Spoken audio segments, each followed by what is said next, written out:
urdunews.com के platform से मैं ज़ैन अली आपसे मुखातिब हूँ। इस वक्त मैं मौजूद हूँ सिंध असम्बली में, और अगर इस वक्त बात की जाए सिंध असम्बली की प्रोसीडिंग की, जो यहाँ पर आज सुबह से कार्रवाई जारी थी। आज वज़ीर आला का इंतखाब होना था और 2 बजे असम्बली का इजलास बुलाया गया था। उसके बाद तमाम अरकान यहाँ पहुँचे हैं, इजलास का आगाज़ हुआ है और जो वोटिंग का अमल है वो शुरू हुआ है। पाकिस्तान पीपल्स पार्टी की जानिब से सैयद मुराद अली शाह को वज़ीर आला के लिए नामजद किया गया था, जबकि मुत्तहिदा कौमी मूवमेंट की जानिब से अली खुर्शीदी को वज़ीर आला के लिए नामजद किया गया था। वोटिंग के जो नताइज सामने आए हैं उसके मुताबिक 112 वोट हासिल करके सैयद मुराद अली शाह तीसरी बार सिंध असम्बली में जो है वो सिंध में जो है वज़ीर आला मुंतखब हुए हैं। इसके बरक्स अगर बात की जाए, अपोजिशन जमात के जो उम्मीदवार थे अली खुर्शीदी, उन्हें 36 वोट मिले हैं और वो नाकाम रहे हैं। स्पीकर सिंध असम्बली की जानिब से जो है उन्हें मुबारकबाद दी गई है सैयद मुराद अली शाह को। और इसके बाद देखने में ये आया कि जब ये वोटिंग का अमल जारी था, उस दौरान अपोजिशन के जो अरकान थे, यानी आज़ाद उम्मीदवार जिनका ताल्लुक पाकिस्तान तहरीक इंसाफ और जमात इस्लामी से था,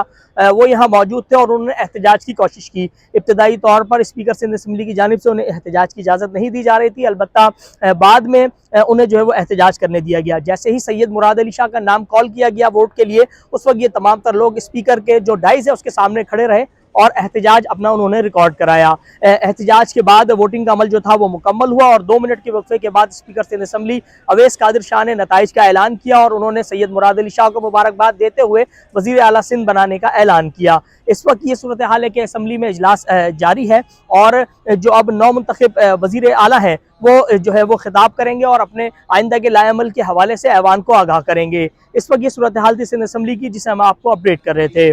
As the Chief Minister of the province of Sindh,